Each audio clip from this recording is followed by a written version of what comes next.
I am Ryan McKnight. I'm Cara Santamaria. I am Christopher Smith. Hi, I'm Andrew Torres. This is Naked Mormonism, the serial Mormon history podcast. It's been busy over here at Ground Gnome's mobile studios, so I'm warning you at the onset that this episode might be a little bit shorter than most of the historical timeline episodes. So last episode you heard was a presentation for a local post-Mormon meetup group in St. George. Now some of you may also have seen the recent Mormon Stories interview on the Spalding Theory that just aired on the Mormon Stories Facebook group page earlier this week, soon to be on the, actual podcast feed for the Mormon Stories and on their website. And finally, when this episode airs, I'm going to be on my way to Sunstone in Short Creek, where I'll be conducting interviews of attendees, which will comprise next week's episode before we return to the regular swing of things. So what's on the docket today? Well, here's a little peek behind the curtain here. D. Michael Quinn is the keynote speaker for this year's Sunstone in Short Creek, and I'd really like to interview him while there. I've had no confirmation whatsoever that I'll be able to do so, but Lindsay Park has set me up in a room near the actual symposium room in order to conduct interviews, and she's given me first choice of what to air on this feed, and then I'm going to give the rest of those interviews to Sunstone to do with what they please. That means I'll hopefully be able to interview Dr. Quinn, but there's no guarantee. But what I can guarantee is that whoever we have on for next week's show is sure to be an elect interview with a supremely called individual. As for today, I thought we'd tackle an interesting subject in early Mormonism. Now, I've been brushing up on early Mormonism and the Magic Worldview, which is one of Quinn's most well-known books, on the history of the early church. It's something that seems like it's been done so many times, right? This whole sphere of post and secular Mormon podcasts, we've really broached the subject of magic in early Mormonism and the occultism and scrying and everything. It seems like it's been done over and over again, and we've even done it a few times on this show as the subject matter has called for it. But the thing is, the magic worldview of the 19th century is truly a bottomless well of information that is so crucial to understanding the cultural frame of reference into which Mormonism was born. So what do I mean by that? Well, we can study Mormon history and the people who converted to it till the day we die, but if we don't understand the superstitious mindset which allowed early Mormonism to flourish, it becomes much harder to understand why it has become so successful today. Further, we need to understand how these magical underpinnings influence the church today. All religion is superstition, and to know what superstition is considered unapproved of, simply ask the superstition held by the majority of the people in any given area, and they'll be certain to tell you. So when we examine superstition of the 19th century, it becomes clear that it's a set of beliefs that many of us find what may be laughable today, right? People staring at rocks in hats or using witch hazel sticks to find buried treasure. That seems otherworldly to us today, but it was how superstitious people sought to understand the world around them at the time. Another point worth noting here, superstition doesn't ever go anywhere. It just grows, adapts, and evolves as competing superstitions, the secular world, and the scientific method push these praxis into antiquity. When an athlete wears a lucky pair of socks, why? Well, that's a superstition, albeit utterly benign with the exception of increased foot stank and the risk of fungal growth. But on the other end, priests walking through a congregation with a massive smoking incense bong or an annual pilgrimage to the mountains of northern Mexico for peyote cacti is a much more involved and consequential form of superstition. Regardless, they all involve some level of belief in a realm that can't be observed or placed in a test tube, but still influences or is influenced by our actions, at least through the eyes of the people who are performing them, right? Now, a lot of this can come down to confirmation bias, right? The athlete wearing the lucky socks wins 5 games and loses 5 games. They're going to remember the wins and forget the losses. A person gets blessed by a priest with good fortune and they lose their family and home to a fire, they're going to call it divine providence when the family Bible wasn't burned up. Now, from a skeptical perspective, right, we can see how this all plays out. But for the people believing in it, today as well as in yesteryear, it's much harder to see the naturalistic world that actually underpins our subjective realities. But how do we trace it back? So we have today a corporatized, multi-billion-dollar organization with over 150 massive temples and thousands of meeting houses around the world where people believe that God is an alien who grew up with his wives on a planet nearest the star Kolob. But how did it get to this point? Mormonism wasn't born out of a vacuum. It is quintessentially Americanized Protestantism, with myriad superstitious beliefs impregnated in nearly every piece of its doctrine and theology. Superstitions that hide in plain sight. Take a hard look at the Nauvoo and the Salt Lake temples, the symbolism with the stars, the moons, the astrological symbols, occult hexagonal stars, the architecture of the six spires, the angel that initially adorned the Nauvoo temple. All of it comes down to a deeper symbolism that hides in plain sight. The occult, the hidden.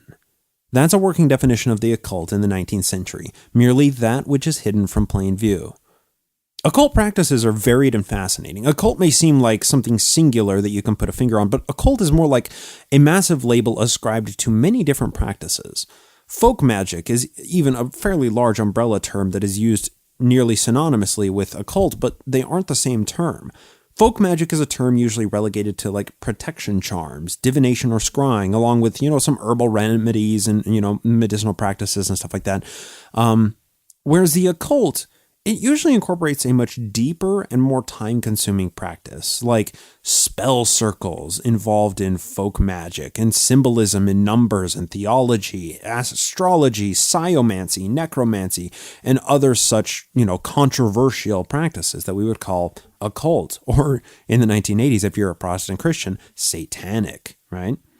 So to simplify this a little bit, a farmer might dabble in folk magic by putting a sigil over the door to their barn to keep it from burning down, while an occultist might spend entire nights in practices of seance, channeling, magic circles, treasure digging, binding and conjuring spirits, and even the occasional blood magic spell. Add into the complexity, some practitioners of these various dark arts may draw arbitrary lines as to what superstitions they buy into versus what they regard as bunk. Juggling or con work or something like that. So what I mean by that is a person may wholeheartedly believe that astrology is a true way to dictate the conduct of their day, while at the same time calling a guy who uses divining rods idle and shiftless folk. All the while, people who believe in a Trinitarian Judeo-Christian God and invoke the name of Jesus Christ into their protection spells, right? Mormons today will laugh at somebody who puts crystals underneath their pillow to fend off evil spirits, all while wearing their garments with symbols cut into the cloth as protection amulets against any physical or spiritual harm. My point is, the lines separating superstitions are blurry and arbitrary, which makes the entire subject of folk magic and occultism in early Mormonism extremely complex. This also makes it hard to not see everything in early Mormonism through a magical worldview lens. For example, Joe performing a certain ceremony on a certain day may have just been the day that it happened, or he may have deliberately planned it on that day because it was astrologically favorable to his governing planet Jupiter. We can't see the world through Joseph Smith's eyes. We don't know his motivations, so it can be hard to ascribe magical significance to some of his activities when they were steeped in magic, and it's also possible to not claim something as magical when it may have been. It's very complex. So the definitive work on this subject is D. Michael Quinn's book, Early Mormonism and the Magic Worldview. Now, I'm going to walk us through a bit of his research today in hopefully understandable terms in order to lay some magical foundation to Nauvoo Mormonism, where we currently find our historical timeline. So let's get into this, right? It's fairly widely known that Joe picked up magic and this occultism and scrying from his dad, Joseph Sr., or Big Daddy Cheese, as we've always called him on this show, right? A general practitioner of magic, known as an adept with divining rods, Big Daddy Cheese knew his way around spells and conjuration. As is the case with so much folk tradition and knowledge, Joe Sr. passed these skills down to his sons, with Joe Jr. being one of his most receptive out of all of his brothers. Now, young Joe at this time may not have attended structure school for any lengthy period of time, but he was smart and he was clever, and more importantly, he was a sponge. One of the major reasons Quinn's book is so useful is he aptly illustrates commonly sold books based on bookstore catalogs, newspaper advertisements, and library registries. So, throughout the 320 plus pages of his book, he documents hundreds of different occult and magic books available for sale near the Smith home in New York. Now, let me qualify that. Just because these occult books were for sale or were available at the library, it does not immediately follow that Joseph Smith read all of them. In fact, nobody really claims that Joe was a constant bookworm in his younger years, even though he had a substantial personal library by the end of his 14-year ministry. However, the primary reason this information is useful is to understand what all of Joe's neighbors and friends were reading.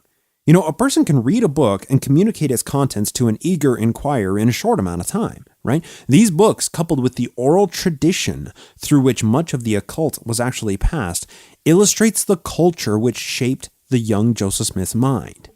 Here's a sampling from just a couple paragraphs where Quinn responds to polemical attacks concerning the availability of some books to the Smith family. Now, before reading this passage, and just to let you know, these are not particularly occult books, but they're extremely sophisticated. But before reading this, simply consider what there was to do in American frontier America at the time, right? What was your average day like? Right? You drink with your buddies and you read. I mean, then you take whatever you read and then you go drinking with your buddies and you talk to them about it. There's no TV, there's no radio, there's very little structured education. Some people attended church, others didn't. So all of this downtime after farming endeavors were complete, or if you're a Smith, a member of the Smith family, all of the downtime in general, that could be filled with reading and with chatting with friends about what they recently read, and then putting that information into practice. Of course, the bookstore market responded to this massive public interest in occult and magic books, along with almanacs, farming guides, history books, and many other necessities. So here's a couple of paragraphs out of Quinn's book. And like I said, these are not particularly occult books, but they are highly sophisticated. There are many other passages throughout his book that talk about how widely available occult-specific books were. But these are just sophisticated books. Quote, "The race to increase book inventories continued in Canandaigua. In October 1817, its upstart Ontario bookstore announced new acquisition of, quote, more than 2,000 volumes, end quote. However, this staggering increase created a cash flow problem, and in less than 2 weeks, the store announced to the residents of Canandaigua and nearby towns and villages like Palmyra, quote, cheap book sale. Lovers of books and good bargains, now is your time, end quote. This may have flooded the Palmyra area with books, but the sale did not save the overly confident bookstore. By February 1818, the Ontario bookstore was out of business. Nevertheless, the remaining Canandaigua bookstore continued the same level of advertising as when it was combating its competitor's 14,000 book inventory. In 1824, a state gazetteer counted Canandaigua's population as 2,000 and commented that his village had an extensive bookstore. With a town population barely half the size of Bloomfield, Canandaigua's sole bookstore in 1824 had a far larger book-to-resident ratio than its competitor did 9 years earlier, of 3 books for every man, woman, and child. Nevertheless, in September 1827, a new bookstore opened in Canandaigua. 4 years later, and there were still 2 bookstores in that small town. Intense inventory competition by 2 bookstores in Canandaigua had not saturated the local market. Palmyra's newspapers also demonstrated that this village's bookstore paid to advertise sophisticated books to farmers. Among the advertised books from 1818 to 1829 were, here we go, Homer's Odyssey, Ovid's Metamorphoses, Andrew Dalzell's Collectanea Gracia Majora, William Melmoth's The Letters of Pliny the Consul, the works of Plutarch and of Josephus, John Milton's Paradise Lost, William Shakespeare's complete works, the works of Jonathan Edwards, Adam Smith's Wealth of Nations, John Locke's On the Understanding, David Hume's Philosophical Works, George Berkeley's Minute Philosophy, Edward Gibbon's History of Rome, Samuel T. Johnson's Lives of the English Poets, James Boswell's Life of Samuel Johnson, William Hazlitt's Shakespeare, the works of Robert Burns, of Alexander Pope, of Gray, of William Cowper, Voltaire's History of Charles XII, History of England by Hume and Smollett, Ferguson's Astronomy, explained upon earlier Sir Isaac Newton principles, Dugald Stewart's Elements of Philosophy, of the Moral and Political Philosophy, Edward Daniel Clarke's Travels in Greece, Egypt and the Holy Land, and the American State Papers and Public Documents from 1789 to 1815. Repeated advertising of such books in the 1820s demonstrated that Palmyra's booksellers knew local residents bought sophisticated publications as well as chapbooks. And then he goes through another list that is extremely extensive to just further make his point. Continuing on. Rather than acknowledge Palmyra's sophisticated reading habits, traditional Mormon historians portray the village's newspaper as advertising only elementary-level books to its rural population. Recently, a BYU religion professor wrote, quote, The newspapers carried frequent advertisements which give us an insight into the kind of merchandise available to the residents of Palmyra. As the only comment about books available in Palmyra, he wrote, quote, "One bookstore advertised Bibles, Watts' Psalms and Hymns, Testaments, Murray's Grammar, English Readers, Webster's Spelling Book, Walker's Dictionary, DeBoll's Arithmetic, Morse's Geography, Child's Instruction, and a variety of toy books." End quote. According to this assessment, the village's residents allegedly had access only to books for elementary school children. To support the myth that Joseph Smith was barely literate with no intellectual curiosity, this publication by BYU's Department of Church History and Doctrine downgraded the intellectual life of everyone in Palmyra. End quote. Needless to say, there was no dearth of sophisticated books, but most of these are, secular nonfiction or history books. The extensive lists elsewhere in Quinn's book really illustrates just as much availability of occult and magic books as the availability of these other sophisticated nonfiction books. Once again, to claim that these books were available to Joseph Smith does not immediately follow that he read every single one and believed and understood the content of every one of these books. That would be absurd. Nobody has that much reading time. I don't care who you are. What it does illustrate is that these various books influenced the local farming towns and villages when, for many months of the year, farmers had nothing to do other than read and spend time with neighbors and friends. These books, in small degrees, all influenced the cultural milieu of the nearby towns surrounding Palmyra, Joe's teenage and young adulthood stomping grounds. Right? Now, Joe may not have read these books, but his neighbors probably did. And then they would get together a few times a week and talk about what they had just learned. Now, for an intellectual sponge like Joseph Smith, this would have accelerated his basic knowledge of dozens of disparate concepts to some level of, passing familiarity. You couple that with his personal ego and need to be the smartest guy in the room as a young adult, Joe became an expert on everything from scrying to astrology to unknown languages. Now, an interesting cultural detail worth noting at this time, Egyptomania was in full swing. Western cultures were fascinated and vexed by this elusive ancient culture and the mysteries it contained. People were beginning to learn about a culture so foreign to them, and the fact that ancient Egyptian wasn't known to be translated by American academia by the early 1840s, that made ancient Egypt even more of a cultural fascination. How were they learning about this? Through reading newspapers and going to Egyptian antiquities exhibits, which only heightened the excitement and mystery.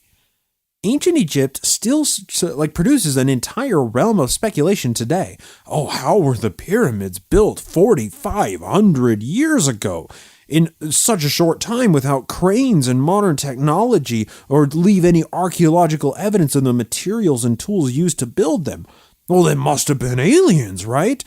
How did all of the mounds and the pyramids and the cities get built in America before the enlightened Europeans got there? Oh, that must have been white people, and then the savage Indians killed them all off before Columbus got there.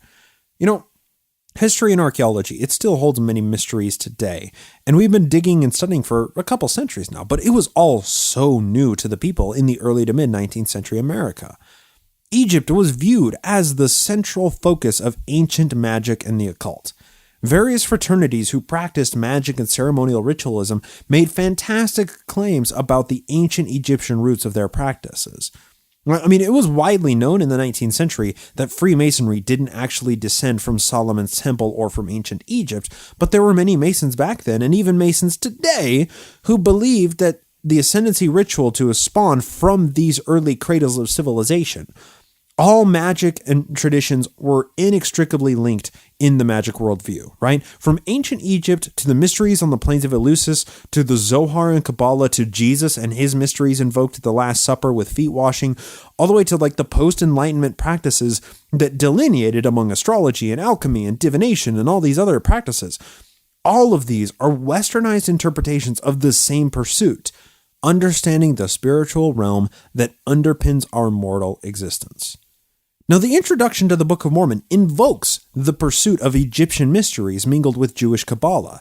Here's Quinn's take on it, and with a subsequent paragraph on the allure created by the mysterious Egyptian magical world. Quote, "In addition to the magic dimensions of some Book of Mormon names, the opening pages of the text itself make other magic parallels. The book's first historian, Nephi, wrote, Quote, "Yea, I make a record in the language of my father, which consists of the learning of the Jews and the language of the Egyptians." End quote. That's 1 Nephi chapter 1, verse 2. Thomas Vaughan's Magica Adamica, or the Antiquity of Magic, explained, "The learning of the Jews, I mean their Kabbalah." The beginning of the phrase, this parallel couplet associated with Book of Mormon with the mystery and magic of the Jewish Kabbalah. The second part of this phrase further intensified the sense of magic heritage. In support of the Book of Mormon as an ancient text, some 20th century Mormon scholars have used Egyptian cultural and historical parallels that were unknown in Smith's era. But within early America's magic heritage, the reference to Lehi's knowledge of Egyptian evoked the popular image of ancient Egypt as the center and transmitter of all magic. Likewise, pseudepigrapha scholar James H. Charlesworth has referred to Egypt, that melting pot of ancient magical lore. End quote. It's all an underlying thread: magic. It's a worldview that requires magic to operate. Spirit courses through everything from rocks to the trees to industrial factories. And let's not fool ourselves into thinking that this magic worldview went anywhere. When people pray to God to help them find their car keys, they eventually find them regardless of the prayer. But when a person's adrenaline kicks in and they swerve out of the way of a toddler chasing a ball into the street, Jesus took the wheel, right? When an athlete makes a saving throw to win the game, he thanks Jesus he was wearing his lucky socks or he might have missed his mark, right? When an actress wins an Academy Award, they credit God instead of their tens of thousands of hours of practice, years in acting school, and lifetime of achievements which led to that point. We see it every day. Magic worldviews do cut both ways. We see New Orleans or Paradise, California, struck by huge natural disasters, and then pastors run to the preaching circuit telling their parishioners that God is angry that we legalized cannabis or gay marriage and that we didn't outlaw abortions, right? Ethnic or religious minorities are subjugated for decades or centuries. When they retaliate by blowing up churches, it's persecution against the one true God and his people. A historic cathedral built on the spoils of war and ethnocide burns down in Paris, and it's fulfillment of prophecy because Mother Mary is disappointed that Catholicism has gone too soft and multicultural since the 1960s. Magic and superstition are pervasive and ubiquitous among most people living today. Once again, the lines dividing approved of superstition and heretical superstition are blurry, arbitrary, and adaptive. And because we draw these arbitrary lines in superstition, it can be tough for many historians and even lay people to wrap their minds around the superstitions that early Mormons held to. Joseph Smith spoke to God face to face and he could read unknown languages. Totally. Yes, he was the prophet. Wait, what? A seer stone to find magic buried treasure? No, that's absurd. Hand wave, right? This is the height of presentism. It's an historical fallacy. Presentism is where we project the values and beliefs of modern society and religion on people living decades or centuries ago. And, I have to admit that a point that strikes me about Joseph Smith is his adaptability to different superstitions. His sponge-like mind from his teenage and young adulthood poised him as an interesting and adaptable person when it came to his own theology. I've spoken to this many times on the podcast. Joseph Smith had an incredible ability to learn about some new superstition and mold it into his own superstitious beliefs without any trouble. The only times we see Joe rejecting any set of superstitions is when he came into contact with other contemporary superstitious or religious leaders who would represent his market competitors. We've discussed Joe's derision of the Millerite millennialism while preaching his own version of millennialism and eschatology that was in many ways, indistinct from William Miller's philosophy. Joseph Smith decried Campbellite disciple of Christ theology, but that's likely because Alexander Campbell had published so much against Sidney Rigdon and Mormonism since its inception. Ann Lee and the Universal Friend were anathema to Joe because he couldn't imagine a woman leading a religion or being a prophetess.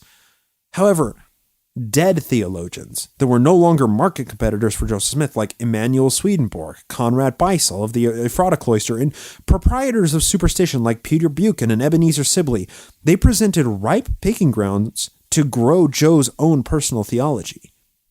Now, early Mormonism was unique, but people arbitrarily grabbing points of philosophy and theology and superstition, floating around them and fashioning a new religion from that unorganized chaos, that is absolutely nothing new.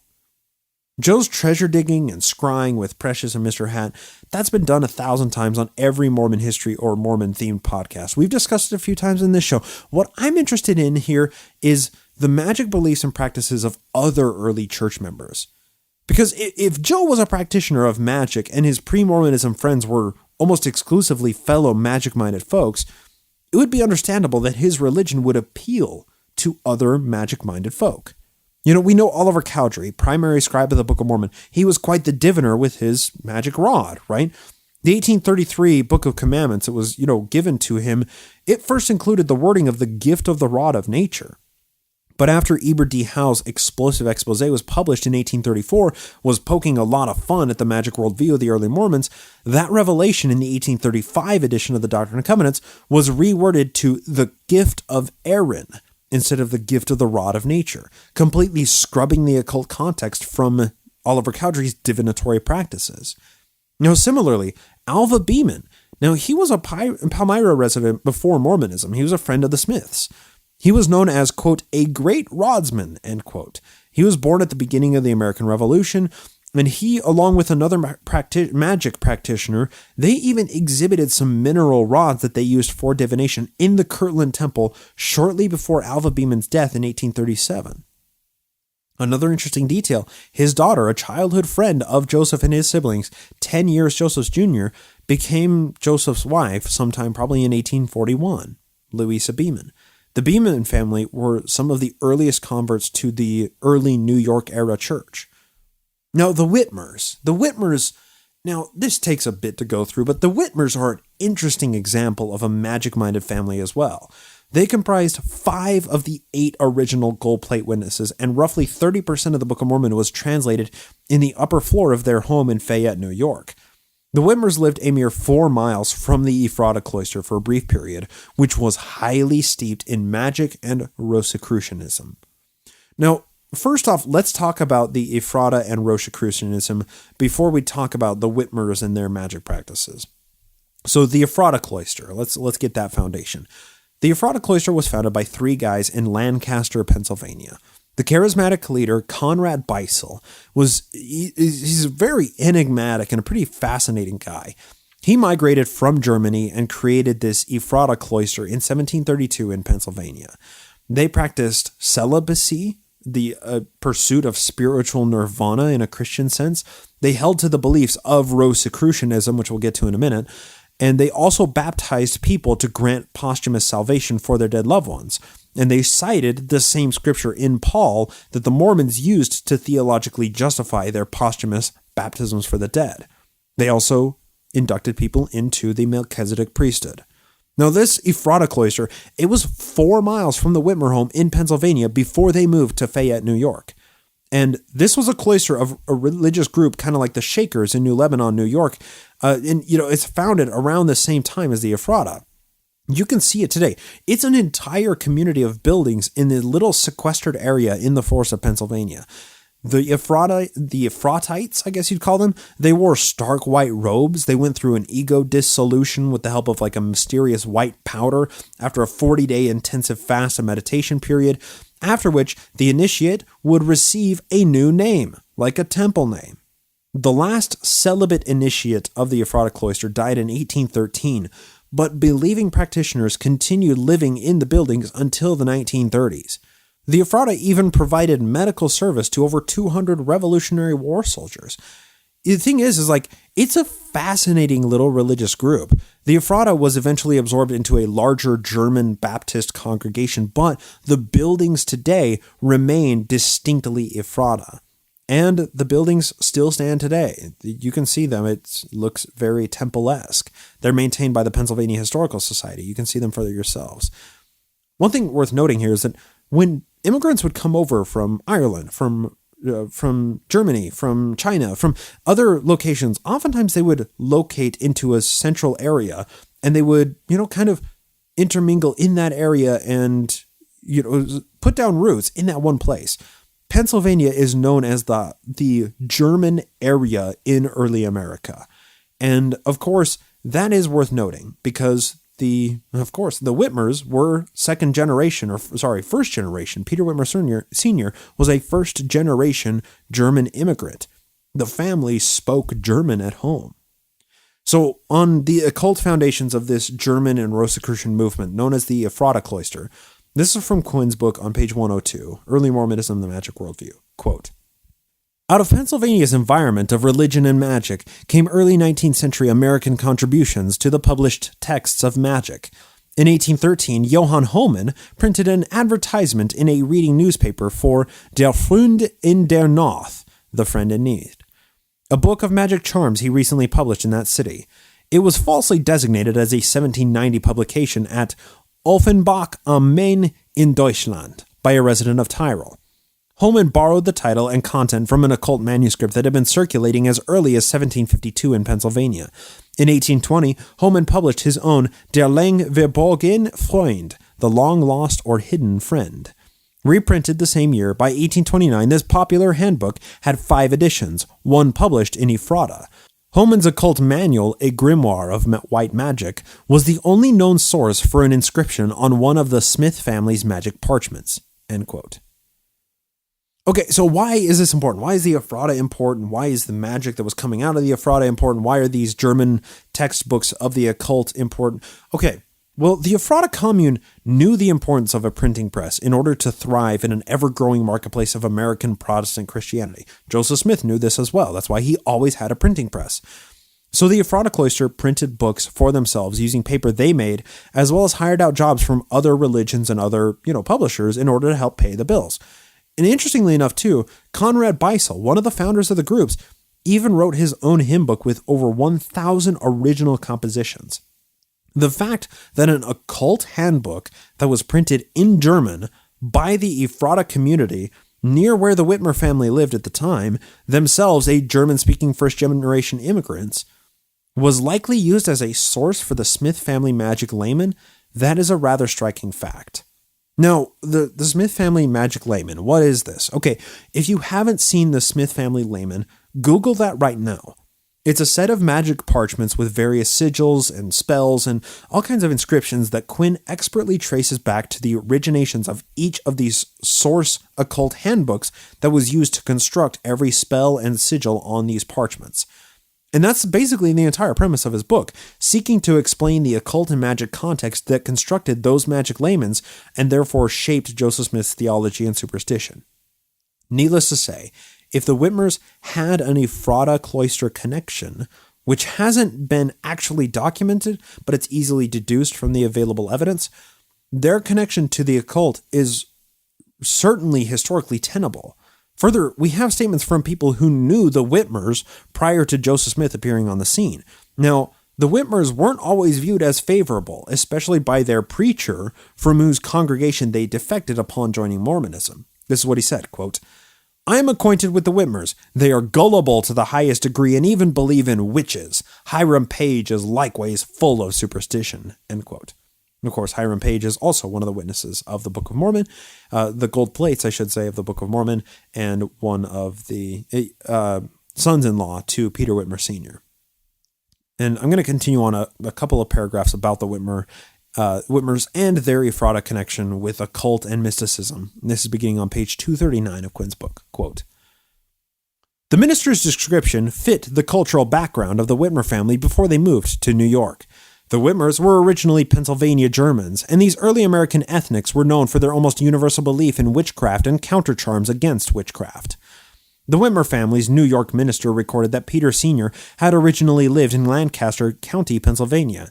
That county's 1790 federal census listed Peter Whitmer at Cocalico Township, which included Ephrata, where Rosicrucian mystics were performing baptisms for the dead. The Whitmer family was about 4 miles from the Ephrata commune. In 1800, Whitmer was living in Bart, 19 miles from Ephrata, whose sectarians continued their practices for several more decades. By comparison, 6 miles was the distance between Manchester Village and the town of Palmyra. In addition to sharing the folk magic beliefs common to nearly all Pennsylvania Germans for more than a decade, Peter Whitmer also lived in close proximity to the Ephrata commune and its Rosicrucianism, alchemy, astrology, treasure divining, and ceremonial magic. 5 of Peter Sr.'s sons and his son-in-law Hiram Page became witnesses to the Book of Mormon. In 1831, 10 Palmyra residents echoed the Whitmer family's minister at Fayette.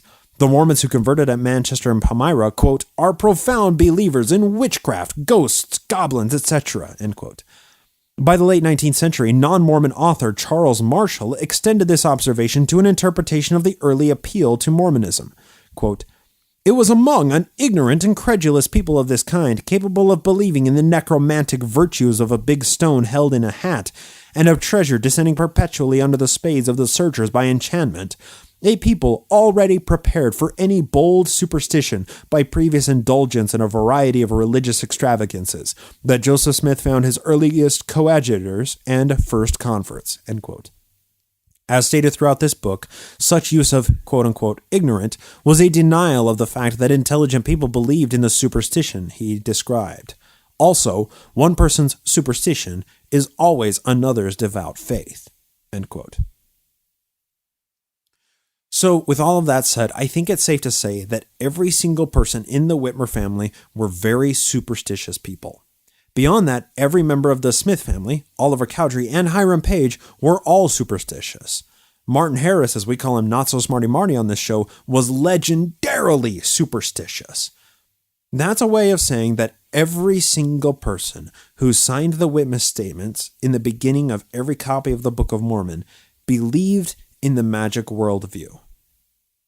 Even the number of witnesses to the plates had astrological significance. This is from page 194. Quote, they, meaning the gold plates, were joined by 8 witnesses who saw no conjured angel but saw and handled the plates. The divinely commissioned translator and the 2 groups of witnesses totaled 12, a holy number in biblical and occult tradition. Occult numerology also identified the combination of 1, 3, and 8 witnesses to the Book of Mormon's gold plates as linked with Joseph Jr.'s ruling planet in astrology. Quote, Jupiter hath 3 numbers allotted to him, viz. 1, 3, and 8, end quote. So, I guess in summary of all this, it wasn't just Joseph Smith. All of these people believed in divination, sciomancy, conjuration of spirits, necromancy, scrying, rhabdomancy, phrenology, astrology, slippery treasures with guardian spirits, elemental spirits, animal magnetism, palmistry, amulets and protection spells, charms and counter-charms, witchcraft, sorcery, numerology, burying spellbound parchments in the corner of their house to keep their houses from burning down, and nearly any other superstition that we could conceive of today. Why should we trust their word on this one superstition that gold plates written by Native Americans were given to Joseph Smith by a conjured angel who gave him magic rocks to be able to translate it into the Book of Mormon? What possibly qualifies them as credible? Well, I think Quinn said it so very aptly. One person's superstition is always another's devout faith. So let's rewind a little bit to get a bit of foundation for Rosicrucianism, right? Quinn said that term a few times. I said it twice before as well. So what is Rosicrucianism? Well, this is kind of fascinating because there's the claimed history of Rosicrucianism and then there's the historian's history of Rosicrucianism. So the claimed history states that it began as a fraternity of physicians and mystics. Their founder is an anonymous legend known only as Father Brother Christian Rosicrucian, who supposedly formed this fraternity in 1407, himself being born in 1378. Now, according to this legend, right, that's what this is legend, it was organized with 8 original apostles who were roaming celibate physician mystics. They were to administer healings through anointing oil or through vegetable powders, among other medicinal methods. And they were never to accept any money for their services, and they took a 17th century version of the Hippocratic Oath. Each member of this fraternity was responsible for finding a single mentee as replacement value for himself. Now, historians are actually able to trace the real foundation of Rosicrucianism to 3 different manifestos that served as basically the canonical foundation of this. These were the Fama Fraternitatis RC, which is translated as the Fame of the Brotherhood of Rosicrucianism, printed in 1614. Then we have Confessio Fraternitatis fraternitatis, I guess. Old German, what do you expect? And that's translated as the Confession of the Brotherhood of Rosicrucianism. That was published in 1615. And then we have Chemical Wedding of Christian Rosicross, AD MCCCCLIX, published 1617. Now, once these manifestos were published in the early 1600s, Rosicrucianism began to see an influx of those who were interested in seeking a codified religion of Christian esotericism and mystical arts. The manifestos themselves, and thus the foundation of the fraternal order, was heavily influenced by old philosophies that were quite popular at the time, like Kabbalah, Hermeticism, and alchemy that was really beginning to take shape at the time. And some historians have actually even noted how Rosicrucianism may have influenced early Freemasonry as it was gaining traction in Scotland and other European countries at this time. Now, a guy named Daniel Mögling, I don't know how to say that name in German, he actually created a picture of Rosicrucianism as an early initiate into it, dated to 1618, at the very foundation of the fraternity. And you can find this picture on Wikimedia open source, and it is fascinating. If you just Google Rosicrucianism and go to the Wikipedia page, you can see this picture that was drawn. The esoteric symbolism is replete through every aspect of this illustration. It would take years to decode everything, every single aspect within this picture. Now, this is important because Rosicrucianism was the philosophy, the German mystic and physician philosophy that gave birth to the Ephrata cloister, and that clearly influenced the Whitmer family, priming them to believe the magic and superstition that they were presented with when Joseph Smith and Oliver Cowdery darkened their doorstep with an incomplete Book of Mormon manuscript in hand. So, in summary, we know that the Smiths, we know that the Whitmers, we know that the Cowderys, and many of the early New York era converts were into the magic worldview, but how much deeper does it go? Well, let's talk about Bloody Brigham Young for a minute. Now, Bloody Brigham is a fascinating character when it comes to examining his magic worldview. First off, when it comes to scrying using a seer stone, it was well known that only certain magicians had the gift of seeing that which can't be detected with the natural eyes, right? Joseph Smith was widely regarded as having this ability, but Bloody Brigham Young was quick to let people know in Utah that he didn't have the same ability of being a seer, somebody who could use a seer stone. This is from Quinn's book, again, on page 251, quote, "In 1860 Utah, Young also preached that, quote, the gift of seeing was a natural gift, and there are thousands in the world who are natural-born seers, end quote. Shortly after the publication of a summary of this sermon, Apostle John Taylor explained to a church congregation the meaning of Young's remarks in regard to seer stones and church authority, quote, Brigham Young, in saying that he did not profess to be a prophet, seer, and revelator as Joseph Smith was speaking of men being natural-born prophets and seers. Many have the gift of seeing through seer stones without the priesthood at all. He, meaning Young, had not this gift of using seer stones naturally, yet he was an apostle and the president of the church and kingdom of God on earth." End quote. Back to Quinn. With such statements from church leaders, it is understandable why many Mormon pioneers exercised this gift of using seer stones. End quote. So seer stones actually underlay much of early Utah territory, Mormonism. Quinn relates the story of a guy, Samuel R. Parkinson, who lost some mules in the 1860s. Parkinson went to a local seer and borrowed their stone. When he stared into the seer stone, he didn't discover the location of the mules, but instead saw a pair of young women who he thought would be his polygamous wives. Parkinson then showed the seer stone to his wife, who, according to him, reportedly saw the same image of these two young girls. A few years later, when the Parkinsons were visiting an Idaho congregation, they spotted two young sisters who looked like the image that they both saw in the seer stone, and those two sisters were wedded to Samuel Parkinson as his second and third wives. Quite interesting, right? So seer stones definitely have a thick presence in the early Utah church. Now, interestingly enough, George D. Watt is the guy responsible for the Journal of Discourses, which is a 26-volume set of the lectures and discourses given by Brigham Young and other early church leaders in Utah. So George D. Watt immigrated to Utah based on a vision that he saw in a seer stone while living in England. So Brigham Young far from decrying the use of seer stones, endorsed their use, parroting what Joe had told him while he was Joe's apostle, stating, quote, "Joseph said there is a seer stone for every person on earth. I don't know that I have ever had a desire to have one. The president of the priests has a right to the Urim and Thummim, which gives revelation," end quote. The early church simply functioned on magic, and Bloody Brigham Young didn't take any steps to stop it or curtail those practices. Where curtailing of the practices of seer stones actually comes into play is when women would use them. There was a woman in Utah named Sophia Romriel Rushton who was using her seer stone in order to get her own revelations and find lost property, lost livestock, so on and so forth.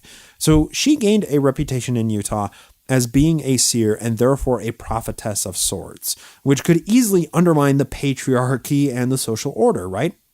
Heber the Creeper Kimball was quick to respond, quote, "Those seer stones were sacred things and to be used only by the priesthood," end quote. So let's talk about Heber the Creeper Kimball, because he was an early Mormon leader as well and quite influential.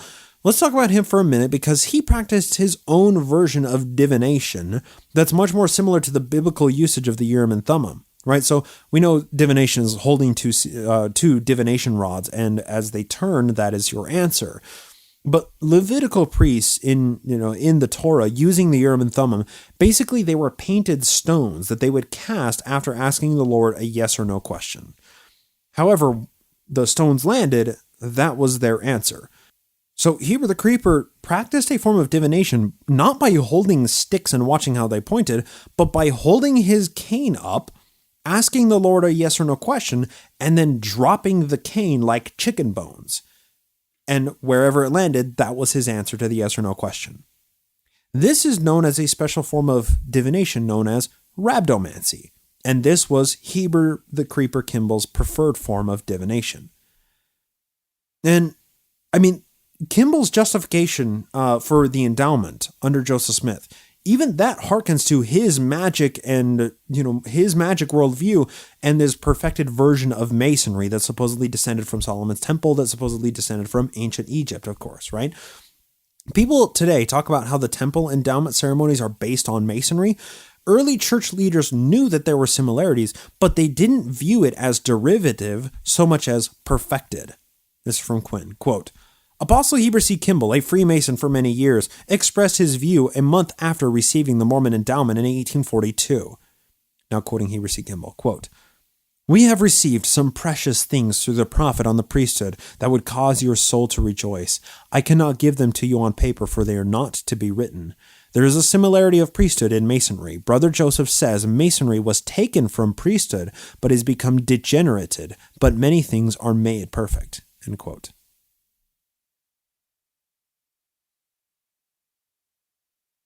So once again, it's this idea of this magic worldview. Everything goes back to masonry, to Solomon's temple, to ancient Egypt before that, and to Adam and Eve. Everything has a magic lineage all the way back to Adam and Eve.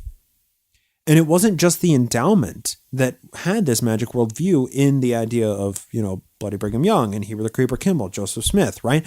The foundation of the church using sealing, this entire concept of sealing was rooted in occultism and the magic worldview. The foundation of the church on a seemingly random Tuesday in April, that was rooted in magic. Heber Kimball was a practitioner among many of the earliest leaders in the church of some form of magic and divination. My point is, magic simply pervaded the early church leadership. Notably, today, back to Bloody Brigham Young, if you tour the Daughters of the Utah Pioneers Museum, you'll see in the Bloody Brigham Young display case a small bloodstone amulet. Now, I've personally seen this amulet, and every one of you who've been to that museum, you may have seen it or you may not have noticed it, maybe. And I would also encourage anybody listening to this, the next time you are in Utah or you go to the Daughters of the Utah Pioneers Museum in Salt Lake City, spend some time looking at this stone. It is rather remarkable. I saw it, but I knew nothing about it until this most recent read-through of Quinn's book. This is what he has to say about it. Quote, "Aside from Joseph Smith's Jupiter talisman, Brigham Young was the next most prominent Mormon with verified use of an amulet. For more than 70 years, the Daughters of the Utah Pioneers Museum in Salt Lake City has displayed a flat green stone with red mineral veins, mounted in a gold frame with eyelets. The museum office index calls this stone an amulet, and the display case reads, Bloodstone. President Brigham Young carried this stone on chain when going into unknown or dangerous places. End quote. Its donor was Marion J. Folsom, niece of Young's plural wife, Amelia Folsom Young. In early America, the bloodstone was a well-known amulet in folk medicine to prevent or stop bleeding. According to the museum label, Young's family understood that he used the bloodstone as a protection against dangers other than nosebleeds. End quote. So, Bloody Brigham Young wore a bloodstone amulet around his neck as a protection spell, the way every believing Mormon today wears their garments as protection amulets. It was his magic lucky charm, the way that garments are a temple magic lucky charm for millions of people today. But this is interesting too, because protection amulets aren't just limited to physical objects, right? Prominent Mormon Zebedee Coltrane converted in 1835 as a result of a personal visionary experience. But the Coltrane family practiced magic incantations as a familial protection spell, and they kept the tradition alive until around 1900. Now, this spell was never written on paper, but it was passed orally through family members who memorized it perfectly to pass this protection spell to the next generation. It was a tradition existing for roughly 70 years in the believing Coltrane family circle, and it probably existed within the family's personal magic beliefs long before Zebedee ever converted to the church. Another person, William Clayton, Joe's personal scribe in Nauvoo from early 1842 until Joe's death 2 years later, he knew and saw everything that happened in the church. The Theocratic Council of 50 Minutes, those are in William Clayton's hands. Much of the Book of the Law of the Lord, that's in his hand. Most of Joe's Nauvoo journals, written by William Clayton, right? This guy saw everything and he believed in magic as well. While he was in Utah, Clayton sent a letter to New York in order to request some pages of their finest blank parchment for, he said, to take some records. Well, Utah had plenty of paper, so why not use that paper? Well, a magic handbook from the 1820s help us understand. This is Peter Buchan's Witchcraft Detected and Prevented. Quote, a safeguard for an orchard, park, warren, or field to take a thief, etc. The several places being guarded by one and the same planet, not to be too tedious to you, one and the same thing will indifferently serve to secure any of them from thieves that come to make robbery or depredation, whether it be for the fruits of the earth or any kind of cattle, or to steal away timber in the fields or woods. To make of which, take the following direction. Have a piece of curious, clean parchment made of a sleek skin. Cut it with 5 points or corners in the form of a star, but so large that you may write in the center of it. What is to be written? Viz., and then prints some magical signs, the characters of the celestial governing those affairs, add the character of the planet for the day as before directed, and suppose it be Tuesday, Mars that governed that day has this character, which set down thus, and there's another symbol. And this number, 1, 7, 11, 12, 1 to 2, 1 through 8th, close it up with the virgin's wax, as I should have told you, you ought to have done with the former, and sprinkle it with the juice of fumitory, and place it the same if in a garden in the hole of a wall, if in a forest, park, or wood in the hole of a tree, having laid it before in goose tansy, and so whatever any thief takes in these several grounds, he shall not be able to carry off till the sun rising. But then, if not watched, he may do it. End quote. So, Peter Buchan's book that I just read from was extremely popular. And the reason that I read this entire charm is because it talks about this curious clean parchment made of sleek skin, which was then cut, written upon in order to bind a thief from carrying away your property. You would take this, cut it, write all of these sigils, write the perfect numbers on it, write the governing planet of the day that you're making this protection spell for, and then you would place the 5 fragments of this perfectly clean parchment in various places. When a thief would try to pick something up or steal it, he would be bound to the location. It seems crazy, right? Well, the next charm is even more delightful on the same page. Quote, to drive away ghosts or spirits that haunt a house. This is a curious secret and I think never before made public. To do this, Take the wool that grows between the two eyes of a black sheep, burnt to powder, and after it has been steeped a night and a day in man's urine, mix this with the powder of nightshade or wake robin, an herb so called, boil them in a quarter or a pint of aquavitae, sprinkle the walls of the chamber you fancy is haunted with it, and no disturbance will happen if you turn your face when you go to repose to the eastward, when in bed, and say your prayers. End quote. I mean, it's insane for us to read this today, these magic spells, right? And like I said, this Peter Buchan's book, it was extremely popular in the 1820s when it was released and then reprinted in like 7 editions after that. And it was on sale in the Palmyra bookstore where Joe really got into magic. This is the kind of information we're dealing with. And please harbor no illusions that this mindset has gone anywhere. People today believe in similar practices, enchantments, spells, and smudging to drive haunted spirits from their homes. Even if these magic beliefs and practices don't seem to have any effect on our lives today, I simply find it interesting that there are people today who wear magic charms around their necks while taking selfies on their iPhones and then send that information around the globe in a few milliseconds, right? People used to believe that witches literally flew around on broomsticks, but now a person can buy a personal jetpack for as much as a house in Seattle. People will drive their cars the equivalent of a 3 days walk in 1 hour so that they can pray to a god that condemns people who love somebody of the same gender or send somebody to hell for masturbating. It's all superstition, and it's ubiquitous among nearly every culture, ethnicity, geography, and group of people. Now, I guess there is kind of a question that remains here, right? I mean, Mormonism started as this magic cult, right? But when did the lines in Mormonism get moved? Right? So superstition in Mormonism never went anywhere, but when did they walk back from seer stones and divination, but then still hold on to the garments as amulets and then magic spells that are spoken 3 times in the temple and God being an alien and all of that? When did they begin to relegate the practices that apologists try to move Joseph Smith from into the realm of folk magic while still believing their own version of magic? Well, it really happened around the turn of the 20th century. By the mid-1890s, Utah was trying to gain statehood and integrate into the broader mainstream of Protestantism, as well as squash out the rumors and the practice of polygamy, right?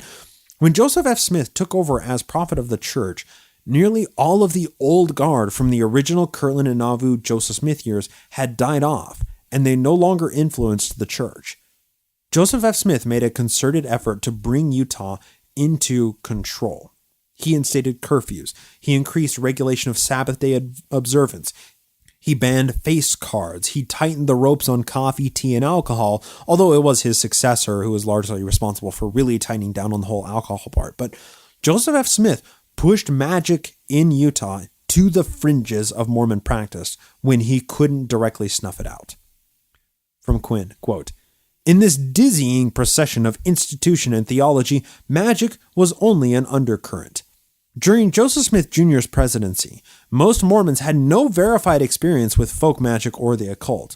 Those who did, including the Mormon founder himself, were usually discreet. Quote, for the Smiths, the Whitmers, and the Knights, wrote one reviewer with a taste for the esoteric, God had to be juggled or conjured out of his hiding place." Back to Quinn.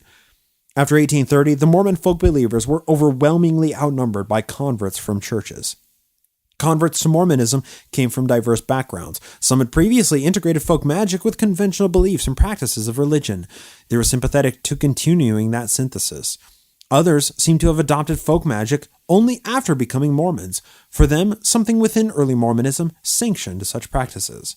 Like the rank and file, LDS church leaders in the 19th century were all along the spectrum of practice, advocacy, indifference, and condemnation of these beliefs and practices. By the mid-20th century, church leaders consistently condemned various manifestations of folk magic and the occult.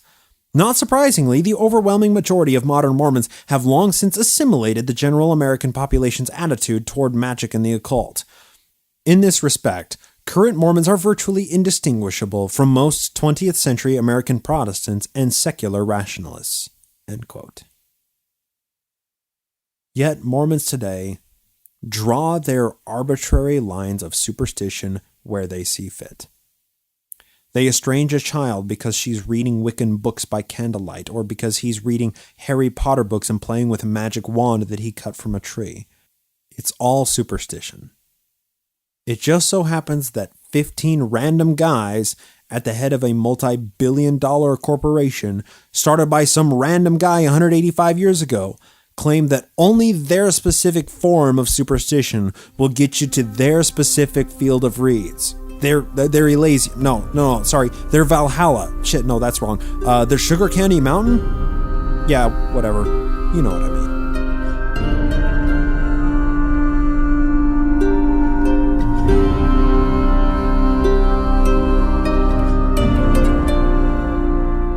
That's going to do it for today. A couple of quick announcements. If you missed it, I went on to Mormon Stories. John DeLynn was nice enough to invite me on to Mormon Stories to talk about the Spalding Theory, and so far the feedback has been really fantastic on it. Surprisingly good. I'm quite pleased because it's such a controversial subject in Mormon history. So check on the Mormon Stories Facebook page now, or you can find a link in the show notes for a link to that. And it should be airing on the actual Mormon Stories podcast feed within the next week or two, if that is where you subscribe and download Mormon Stories. And if you don't listen, then you can find it there, and you can find it on their website, mormonstories.org, and you can see the actual video of the interaction. 2 hours, 45 minutes, talking Spalding Theory and a very brief history of myself. So it was a really good conversation, and John was very gracious with his time and with his platform. Also, wanted to announce... The Scathing Atheist, if you don't listen to that podcast, it is truly, it's one of the few podcasts that it's like every single week, the second it drops, I'm listening to it. Well, The Scathing Atheist, they are now doing the book, The Pearl of Great Price. They did the Book of Moses last week, and it was hilarious. Absolutely hilarious and definitely worth a listen. So go check Scathing Atheist. Episode number 322, Joey Strikes Back edition. It's fantastic. It starts at about the 32-minute mark. And in 2 weeks from when this airs, they're going to be doing the Book of Abraham. And let's just say the Book of Abraham is so chock full of hilarity and fun history. And, come on. It's Scathing Atheist. They're experts at atheist comedy. They are the best. So check that out. Be sure to subscribe to their podcast as well.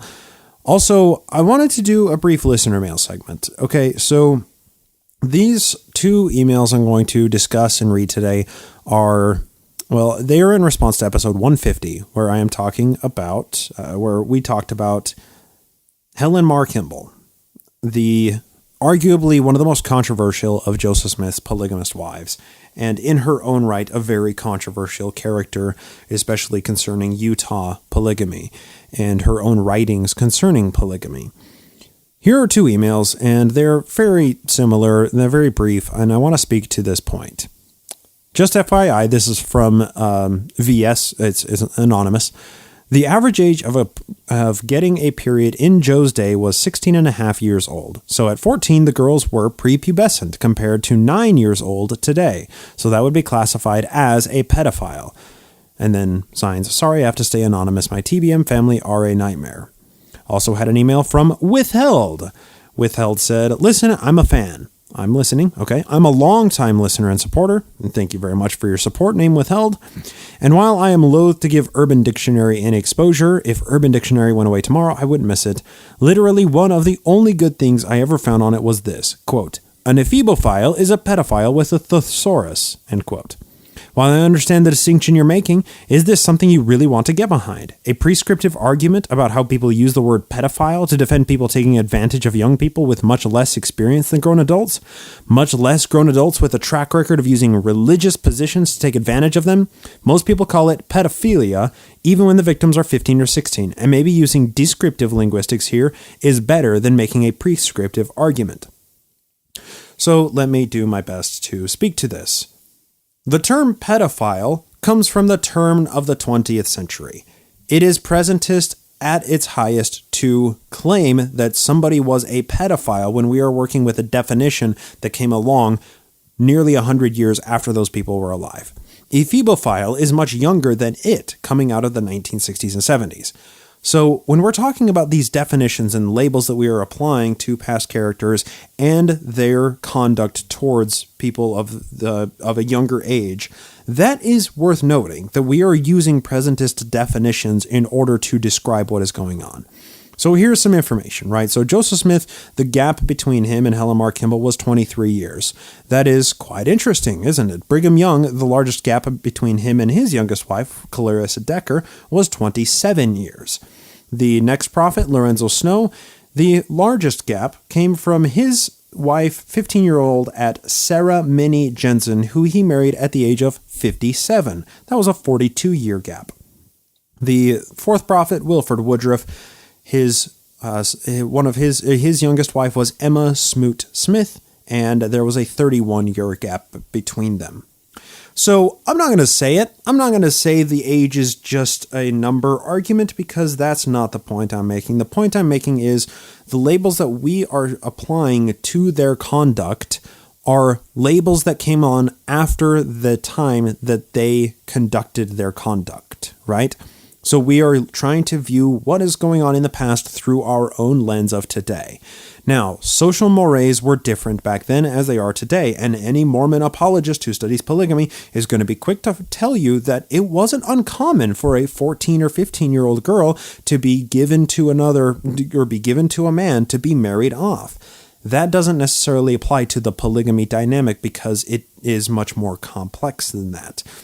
Also, we need to factor in the patriarchal perspective of this. What we have here is a group of guys who are running a church and who are commanding each other to give them their daughters as wives. So the best way to label this is through our understanding that we are using modern terms to describe this, and use the most accurate term the way that we could have used it back then. Somebody who is 18 years old who has a relationship with a 15-year-old, we wouldn't consider that pedophilia. But by Name Withheld's argument, most people call it quote-unquote pedophilia, even when the victims are 15 or 16. And maybe using descriptive linguistics here is better than making a prescriptive argument. So what is the upper limit of that age? Is it if an 18-year-old or a 19-year-old has a relationship with a 15-year-old, is that not pedophilia? But if the person is 25 having a relationship with a 15-year-old, that is pedophilia? No, we typically view the cutoff somewhere around what we consider the social maturation age into teenagehood. That would be the ages of 10 to 13 years old. That is where modern linguistics describes the cutoff between pedophile and ephebophile.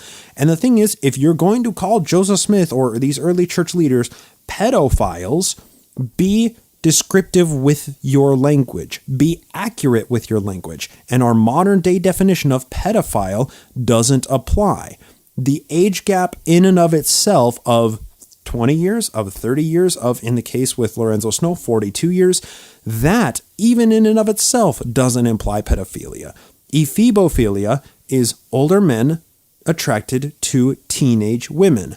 Pedophilia is men attracted to prepubescent children. Regardless of where we consider the cutoff of pubescence and the average age of pubescence, it's the social structure that we understand of a person turning to a teenagehood of 10 to 13 years old. So, people calling Joseph Smith a pedophile, you are wrong. And I am happy to die on that hill, because it is an incorrect term, it is an inaccurate term, and more importantly, it is an inflammatory term that is used to shut down a conversation. If you're going to use terms that we understand in modern psychology of pedophilia versus ephebophilia, use the correct term to describe Joseph Smith. And further, use a term that is going to cause somebody to Google what the term means. Don't say the term pedophile when A, it is inaccurate, and B, it's going to cause the person you're trying to have the conversation with to put up a wall. The most accurate definition, the most accurate word you can apply to Joseph Smith and many early church leaders is predator. Predator, sexual predator. That is what was going on. That is the best label to use to describe Joseph Smith and many of the early church leaders' conduct towards younger women and towards older women, and towards all women, and towards other men, towards other people. They were predators in everything that they did. Joseph Smith, from the time that he was a predator on people's credulity as a teenager and bilking them out of money as a treasure digger, he was a predator in that respect. And in the last few years of his ministry, when he was a predator of younger women, of older women, of women similar to his age, he was a predator. So if you don't want to get lost in the argument of pedophile versus a phebophile and what the real definition is, call it predator. Joseph Smith was predatory in his relationship and religious practices. That is the blanket term that we can use that is accurate, that is not going to cause dissent and not cause me to get emails like this.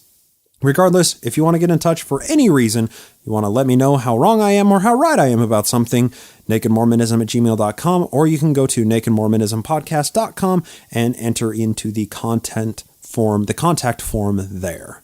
And to the people who did anonymously, names withheld, I appreciate you writing in and communicating about this. With that, let's go ahead and cut over to thanking our newest patrons. By God, we had an influx. I am so amazed by this.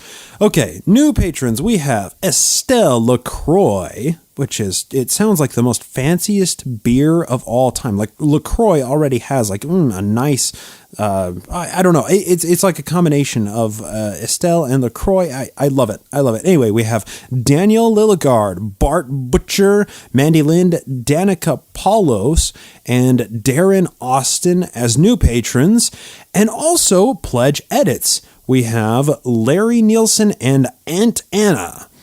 New patrons, pledge edits, a whole bunch of people really jumped on the bandwagon at patreon.com/nakedmormonism.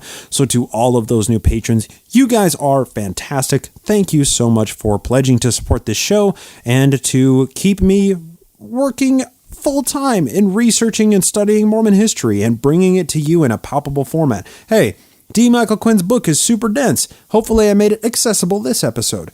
Regardless, thank you to all of the patrons and all of our longtime supporters. You guys all are absolutely awesome. Also, patron supporters get extra content. If you sign up at patreon.com/nakedmormonism, you get an extra episode every week, whether that's reading for our Name Book Club, whether it's inviting on special guests for our Name Home Evening, whether it's talking to missionaries, that's our next goal.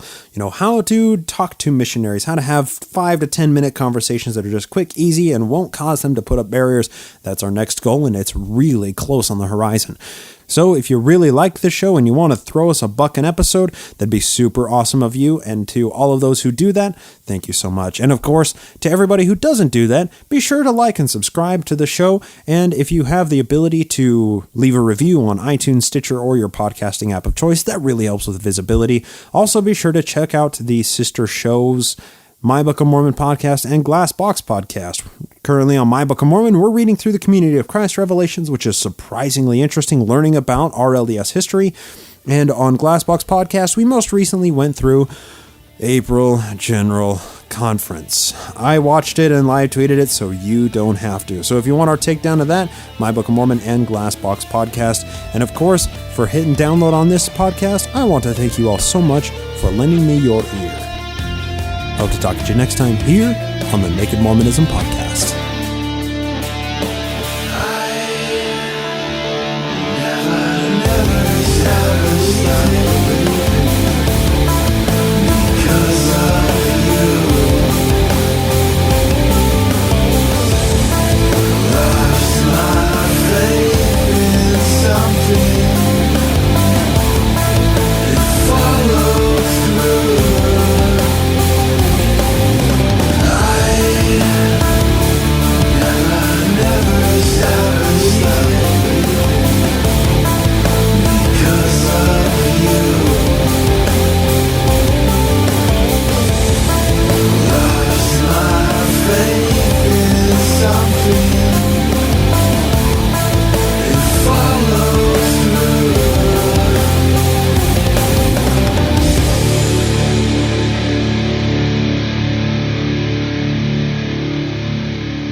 This podcast is produced with the help of Julie Briscoe as social media manager, Brian Ziegenhagen as audio engineer, and Andrew Torres of the Law Offices of P. Andrew Torres in the Opening Arguments podcast as legal counsel.